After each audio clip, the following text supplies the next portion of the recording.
Agar siz yoki ota-onangiz SSSR davrida ishlagan bo'lsa, mehnat daftarchasida 1970, 1980 yoki 1990 yillarga oid yozuvlar bo'lsa, bugungi gaplar siz uchun juda muhim. Chunki ko'p pensionerlar o'z pensiyasini kam olayotganini bilmasligi mumkin. Sabab oddiy. Eski ish staji to'liq hisobga olinmagan. Hujjatdagi birgina xato yoki arxidan olinmagan ma'lumot pensiya miqdoriga ta'sir qilgan bo'lishi mumkin. Men bugun aynan SSSRda ish stajiga ega bo'lgan pensionerlarni qanday syurpriz kutayotganini, kimlar pensiyasini qayta ko'rib chiqishni talab qilishi mumkinligini, qaysi holatlarda natija bo'lmasligini va nima qilish kerakligini batafsil tushuntiraman. Videoni hoziroq oxirigacha ko'ring. Kanalga obuna bo'ling va like bosib qo'ying. Chunki bu ma'lumot sizning oilangizdagi pensionerga real pul olib kelishi mumkin. Avvalgi tartibni oddiy tilda tushuntiraman. SSSR davrida odamlar zavodda, kolxozda, sovxozda, maktabda, kasalxonada, qurilish tashkilotlarida, temir yo'lda, harbiy qismlarga xizmat ko'rsatgan korxonalarda ishlagan. O'sha paytda ish staji asosan mehnat daftarchasi orqali tasdiqlangan. Daftarchada ishga qabul qilingan sana, ishdan bo'shagan sana, lavozim, buyruq raqami yozilgan bo'ladi. Lekin amalda juda ko'p muammolar bor. Kimdadir muhr aniq tushmagan, kimdadir korxona nomi o'zgargan, kimdadir familiya nikohdan keyin almashgan, kimdadir ishga kirgan sana bo'ru, bo'shagan sana yo'q, yana kimdadir daftarcha yo'qolgan. Oldin ko'p odamlar pensionni tayinlashdi, demak hammasi to'g'ri deb o'ylab yurardi. Ayniqsa 2000 yillar boshida yoki undan oldin pensiyaga chiqqanlar hujjatlarni chuqur tekshirtirmagan. Ba'zan xodimlar ham eski arxivlarni qidirishga vaqt ajratmagan. Odamlar esa arxiv yo'qolgan, korxona yopilgan. SSSR davridagi ish endi kerak emas degan gaplarga ishonib qolgan. Natijada 5 yil, 8 yil, hatto 12 yil ish staji hisobga olinmay qolgan holatlar uchraydi. Hozirgi o'zgarish shundaki, davlat organlarida ma'lumotlar raqamlashtirilmoqda, arxiv ma'lumotlari qayta tekshirilmoqda, pensiya ishlarini qaytib ko'rib chiqish imkoniyati haqida ko'proq gapirilmoqda. Eng muhimi, pensioner o'z ish staji noto'g'ri hisoblangan deb o'ylasa, qayta hisob kitobni so'rash huquqiga ega. Bu avtomatik tarzda hammaga pul qo'shiladi degani emas. Lekin eski SSR davridagi stajingiz tasdiqlansa va u ilgari hisobga olinmagan bo'lsa, pensiya miqdorida farq paydo bo'lishi mumkin. Men buni syurpriz deb atayman. Chunki ko'p odamlar 3 yildan beri yodidan chiqargan hujjat bugun yana ahamiyatli bo'lib qolishi mumkin. Masalan, 1962 yildan 1960 yilgacha bir sovxozda ishlagan ayolning daftarchasida sovxoz nomi noto'g'ri yozilgan bo'lsa, o'sha yillar hisobga olinmay qolgan bo'lishi mumkin. Agar arxivdan buyruqlar, ish haqi vedomoslari yoki shaxsiy varaqa topilsa, bu staj tiklanadi. Staj tiklansa, pensiya qayta hisoblanadi. Birinchi navbatda SSSR davrida rasmiy ishlagan, lekin pensiya tayinlanganda ayrim yillari inobatga olinmagan pensionerlar e'tibor berishi kerak. Men oddiy belgilardan aytaman. Agar siz pensiya tayinlash vaqtida falon yillaringiz o'tmaydi, bu korxona topilmadi, muhr tushunarsiz, arxivdan tasdiq olib keling degan gaplarni eshitgan bo'lsangiz, demak sizning ishingizni qayta ko'rish kerak. Ikkinchi guruh mehnat daftarchasi bor. Lekin undagi yozuvlar chala bo'lganlar. Masalan, ishga qabul qilingan sanada buyruq raqami bor, lekin ishdan bo'shash yozuvi yo'q. Yoki korxona muhrida ruscha eski nom, keyingi sahifada esa o'zbekcha yangi nom yozilgan. Bunday hollarda pensiya organi har doim ham davrni to'liq qabul qilavermaydi. Siz esa arxiv orqali bu davrni to'ldirishingiz mumkin. Uchinchi guruh kolxoz va sovxozda ishlaganlar. Bu eng ko'p muammoli yo'nalishlardan biri. Chunki kolxozlarda mehnat daftarchasi har doim ham to'g'ri yuritilmagan. Ish kuni hisoblari alohida daftarlar, tabel, paychi ro'yxati, brigada jurnali orqali yuritilgan. Masalan, odam paxta mavsumida emas, yil davomida chorvachilikda ishlagan bo'lishi mumkin.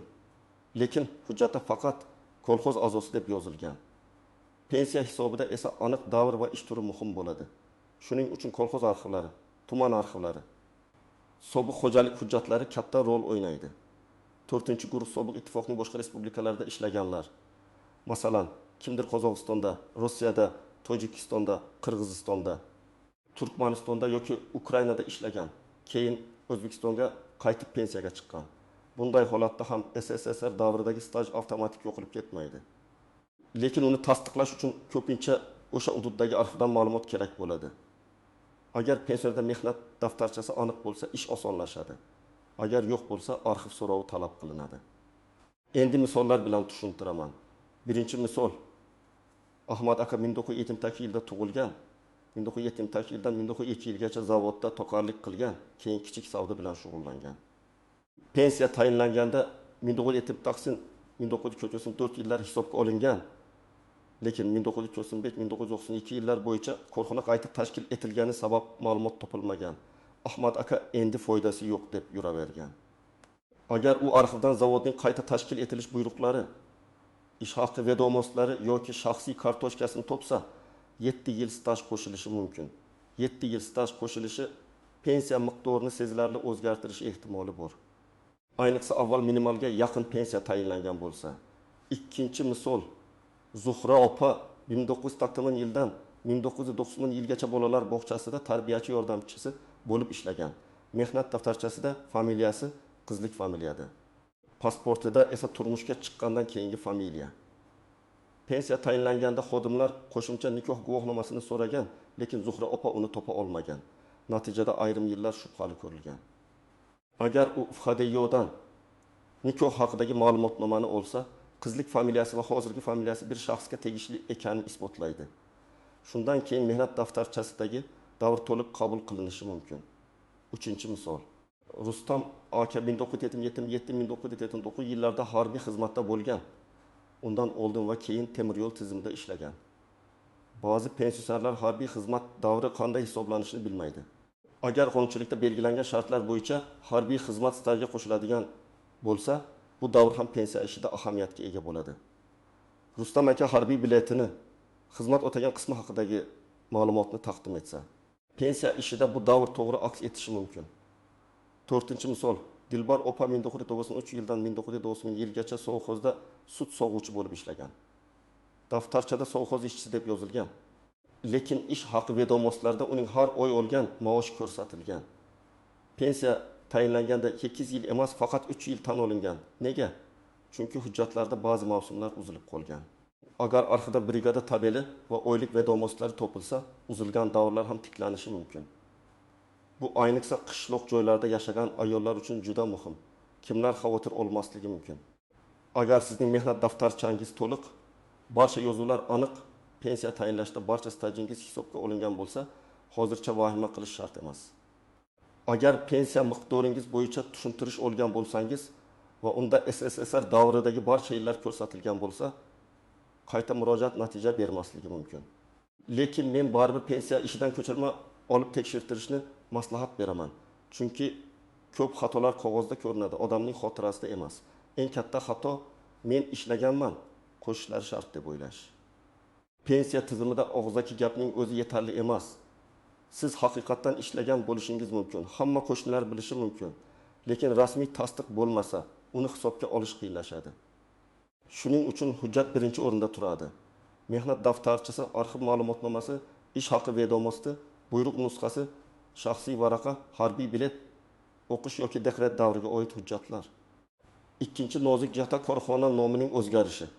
SSSR davrida ko'p tashkilotlar bir necha marta nomini o'zgartirgan. Artel bo'lgan, keyin kombinat bo'lgan, keyin zavodga aylangan.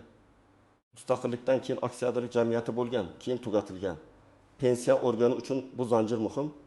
Agar siz 1996 yilda Bisson qurilish trestiga kirgan bo'lsangiz, 1991 yilda u qurilish boshqarmasiga aylangan bo'lishi mumkin. Hujjatlarda bu bog'lanish ko'rinmasa, stajda uzilish paydo bo'ladi. Shu sababli arxiv ma'lumotnomasida faqat ishlagan degan so'z emas, balki korxonaning qayta nomlanishi ham ko'rsatilgani yaxshi. Uchinchi nozik jihat ish haqi ma'lumotlari. Ba'zi hollarda faqat staj emas, ish haqi ham pensiya hisobida ahamiyatli bo'lishi mumkin. Eski yillarda yuqori maosh olgan odam, masalan, shaxtyor, temir yo'lchi quruvchi, energetik yoki malakali zavod ishchisi bo'lgan bo'lsa, ish haqi hujjatlari pensiya hisobida foyda berishi mumkin. Lekin bu har doim ham avtomatik katta qo'shimcha degani emas. Hisob kitobda chegaralar, koeffitsiyentlar, qonunchilik talablari bo'ladi. Shuning uchun arxivdan oylik ma'lumotini ham so'rash kerak. To'rtinchi nozik jihat ayollarning bolaga qarash davri. Ko'p onalar men ishlamaganman, demak o'sha yillar yo'qoladi deb o'ylaydi. Aslida qonunchilikda ayrim davrlar ish stajiga qo'shilishi mumkin bo'lgan holatlar bor. Lekin bu ham hujjat bilan tasdiqlanadi. Bola tug'ilganlik guvohnomasi, ish joyidan ta'til haqidagi buyruq, mehnat daftarchasidagi yozuv. Agar ayol SSR davrida ish joyidan dekretga chiqqan bo'lsa, bu davrni tekshartirish juda muhim.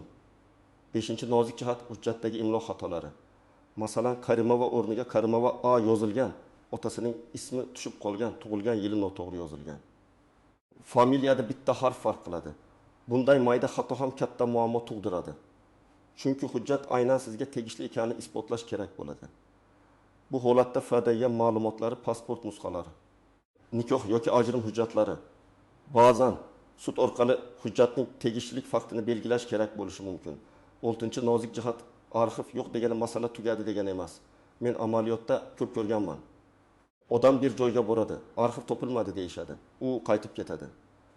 Aslida hujjatlar boshqa joyga topshirilgan bo'lishi mumkin. Tuman davlat arxiviga, viloyat arxiviga, korxona o'risiga, hokimlik arxiv bo'limiga yoki idoraviy arxivga. Masalan, sobiq sohos hujjatlari qishloq xo'jaligi bo'limida bo'lgan, keyin tuman arxiviga o'tgan, keyin viloyat arxiviga topshirilgan bo'lishi mumkin. Shuning uchun bir martalik javob bilan to'xtab qolmang. 7-nozik jihat qayta hisoblashning muddati va pulni qachondan to'lash masalasi. Odamlar ko'pincha agar 10 yil staj topilsa, menga 10 yil oldingi farqni ham berishadim deb so'raydi. Bu juda muhim savol. Odatda pensiyani qayta hisoblashda murojaat qilingan sana, hujjat taqdim etilgan sana va qonunchilikdagi tartib ahamiyatga ega bo'ladi. Ya'ni hamma holatda ko'p yillik farqni birdan to'lab berishadi deb o'ylamaslik kerak. Lekin kelgusidagi oylik pensiya oshishi ham pensioner uchun katta yordam. Shuning uchun kechiktirmasdan murojaat qilish kerak. 8-nozik jihat hamma SSSR staji pensiyani oshirmaydi. Agar odamda allaqachon maksimal hisobga olinadigan staj yetarli bo'lsa yoki pensiya boshqa tartibda minimal miqdor asosida to'lanayotgan bo'lsa, qo'shimcha 1-2 yil katta farq bermasligi mumkin. Lekin buni taxmin bilan emas, rasmiy hisob-kitob bilan bilish kerak. Men doimo shuni aytaman. Foydasi bormi, yo'qmi? Avval stajingiz pensiya ishida qanday ko'rsatilganini ko'ring. Endi eng muhim qismiga o'tamiz. Siz aniq nima qilishingiz kerak? Birinchi qadam, uyda bor hujjatlarni yig'ing. Mehnat daftarchasi, eski harbiy bilet, diplom o'qishni tugatganlik hujjati, nikoh guvohnomasi, bola tug'ilganlik guvohnomalari, eski ma'lumotnomalar, korxonadan berilgan tavsifnoma, kasaba uyushmasi bileti, mukofot hujjatlari, ish haqi haqidagi eski qog'ozlar, hammasi bir joyga to'plang. Ba'zan oddiy ko'ringan qog'oz arxiv qidiruviga yo'l ko'rsatadi. Ikkinchi qadam, pensiya ishida sizga nechta yil staj hisoblanganini aniqlang. Buning uchun yashash joyingizdagi pensiya jamg'armasi bo'limiga murojaat qiling. Murojaatda shunday mazmunda yozishingiz mumkin: menga tayinlangan pensiya bo'yicha ish staji va hisobga olingan davrlar haqida yozma ma'lumot berishingizni so'rayman. SSSR davridagi mehnat faoliyatim to'liq hisobga olinmaganini tekshirish uchun pensiya ishimdan ko'chirma taqdim etishingizni so'rayman. Og'zaki so'rash bilan cheklanib qolmang. Yozma javob olgan yaxshi. 3-qadam, mehnat daftarchangizdagi davrlarni pensiya ishida hisoblangan davrlar bilan solishtiring. Masalan, daftarchada 1979 yil 5 martdan 1992 yil 20 noyabrgacha ish bor.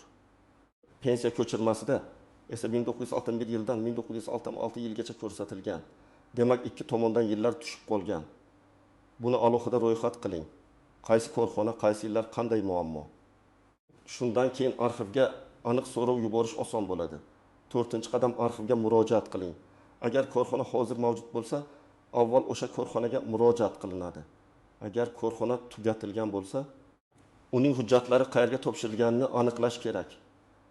Tuman yoki shahar davlat arxivi, viloyat arxivi, hokimlik arxiv bo'limi, sobiq korxonaning huquqiy vorisi bo'lishi mumkin. Arxivga yozadigan arizada to'liq ma'lumot bering. Familiya, ism, otasining ismi, tug'ilgan sana, o'sha davrdagi familiya, korxona nomi, lavozim, taxminiy ish yillari, bo'lim yoki sex nomi agar bilsangiz buyruqnomasi. Ma'lumot qanchalik aniq bo'lsa, javob shunchalik tez va foydali bo'ladi. 5-qadam, arxivdan faqat ishlagan degan umumiy ma'lumot emas, iloji bo'lsa 3 turdagi ma'lumotni so'rang. Birinchisi, ishga qabul qilish va ishdan bo'shatish haqidagi buyruqlar. Ikkinchisi, ish haqi vedomotlari bo'yicha ma'lumot. Uchinchisi, korxona nomi o'zgargan bo'lsa, qayta tashkil etilishi yoki nomlanishi haqidagi ma'lumot. Chunki pensiya qayta hisobida bu uchala yo'nalish ham kerak bo'lib qolishi mumkin. 6-qadam, agar hujjatlarda familiya farqi bo'lsa, avval shaxsni tasdiqlovchi zanjirni tayyorlang. Masalan, tug'ilganlik guvohnomasi, nikoh guvohnomasi, ajrim hujjati, familiya o'zgargani haqidagi ma'lumotnoma. Agar hujjatlar yo'qolgan bo'lsa, FHDY bo'limidan dublikat yoki ma'lumotnoma oling. Agar arxivdagi hujjatda xato bo'lib, boshqa yo'l bilan isbotlab bo'lmasa, huquqshunos bilan maslahatlashib, sud orqali hujjatning sizga tegishli ekanini belgilash masalasini ko'rib chiqish mumkin. 7-qadam, barcha yangi hujjatlarni pensiya jamg'armasiga topshiring va pensiyani qayta hisoblash haqida ariza yozing. Arizada aniq yozing. Ilgari hisobga olinmagan mehnat stajimni tasdiqlovchi hujjatlarni taqdim etyapman. Ushbu davrlarni pensiya stajimga qo'shib, pensiyamni qayta hisoblab berishingizni so'rayman. Arizaga hujjatlar ro'yxatini ilova qiling. Qaysi hujjatning asl nusxasi, qaysi bir nusxa ekanini ko'rsating. Hujjat topshirganingiz haqida kirim raqami yoki tasdiq oling. 8-qadam, javobni kuting, lekin nazoratsiz qoldirmang. Belgilangan muddatda javob kelmasa, qayta murojaat qiling. Agar rad javob berilsa, rad etish sababi yozma bo'lishi kerak, bo'lmaydi degan og'zaki javob yetarli emas. Yozma javobda nima yetishmayotgani ko'rsatilsa, siz aynan o'sha kamchilikni to'ldirasiz. Masalan, ishdan bo'shagan sana tasdiqlanmadi deyilgan bo'lsa, arxivdan bo'shatish buyrug'ini qidirasiz. Familiya mos emas deyilgan bo'lsa, FHDY hujjatini qo'shasiz. 9-qadam, agar o'zingiz yurishga qiynalsangiz, farzandlaringizdan yordam so'rang. Pensionerlarning ko'pi arxiv elektron murojaat, navbat, nusxa olish ishlarida charchaydi. Farzandlar yoki yaqin qarindoshlar ishonchnoma orqali yordam berishi mumkin. Bugun ko'p murojaatlar elektron tarzda ham yuboriladi, lekin keksa odam uchun qog'oz shaklida murojaat qilish ham hali ham amaliy va tushunarli yo'l. 10-qadam, barcha hujjatlarning nusxasini saqlang. Ariza nusxasi, arxiv javobi, pensiya bo'limining javobi, topshirilgan hujjatlar ro'yxati, hammasini alohida papka qiling. Chunki bitta hujjatni qayta topish ba'zan oylar oladi. Agar keyin yana savol tug'ilsa, sizda to'liq dalillar bo'ladi. Men yana bir amaliy misol beraman. Farhod aka pensiyasini 2010-yilda rasmiylashtirgan. U 1976-1981 yillarda bir necha tashkilotda ishlagan, lekin pensiya ishida faqat 12 yil staj ko'rsatilgan. Farzandi mehnat daftarchasini olib, har bir yozuvni alohida jadvalga tushirdi. Sana, korxona, lavozim, buyruq raqami. Keyin tuman arxivga 3 ta so'rov yuborildi. Birinchi javobda 4 yil tasdiqlandi, ikkinchisida ish haqqi ma'lumotlari chiqdi, uchinchisida korxonaning nomi o'zgargani tasdiqlandi. Natijada pensiya bo'limi qayta ko'rib chiqishga majbur bo'ldi. Bu jarayon bir kunda bo'lmaydi, lekin tartibli yondashsangiz natija olish imkoniyati oshadi. Yana bir misol, Malika opa pensiya miqdori kamligidan shikoyat qilardi. Hamma stajingiz kam ekan deb o'ylagan. Tekshirilganda uning 1994-1999 yillardagi bolalar poliklinikasidagi ishi mehnat daftarchasida bor, ammo pensiya ishida tushib qolgan. Sababi muhrda poliklinika raqami xira bo'lgan. Viloyat sog'liqni saqlash arxividan ma'lumotnoma olingach, davr tasdiqlandi. Bu yerda asosiy saboq, muammo katta bo'lishi shart emas. Ba'zan xira muhr ham pensionerning puliga ta'sir qiladi. Demak, SSSR davrida ish stajiga ega bo'lgan pensionerlar uchun eng katta yangilik shuki, eski mehnat yillari bugun ham ahamiyatini yo'qotmagan. Agar ular ilgari pensiya hisobiga kiritilmagan bo'lsa, hujjat bilan tasdiqlab, pensiyani qayta ko'rib chiqishni so'rash mumkin. Lekin hamma narsaning kaliti hujjat. Mehnat daftarchasi, arxiv ma'lumotnomasi, ish haqi vedomosti, familiya o'zgarishini tasdiqlovchi hujjatlar va yozma murojaatlar. Men sizga maslahat beraman. Bugunoq ota-onangizning yoki o'zingizning mehnat daftarchangizni olib, pensiya ishida nechta yil staj hisoblanganini tekshiring. Agar biror davr tushib qolgan bo'lsa, vaqtni boy bermang. Arxivga murojaat qiling va qayta hisoblash uchun ariza topshiring. Natija har doim ham katta bo'lmasligi mumkin, lekin tekshirmasangiz sizga tegishli bo'lgan pulni umuman bilmay qolishingiz mumkin. Agar sizda ham SSSR davridagi staj, yo'qolgan mehnat daftarchasi, arxivdan javob ololmaslik yoki pensiya qayta hisoblanmagani bilan bog'liq holat bo'lsa, kommentariyada yozing. Men keyingi videolarda eng ko'p uchraydigan savollarga alohida javob beraman. Videoga like bosing, yaqinlaringizga yuboring va kanalga obuna bo'ling. Chunki pensiya hujjat va ijtimoiy to'lovlar bo'yicha eng muhim ma'lumotlarni oddiy tilda tushuntirishda davom etaman.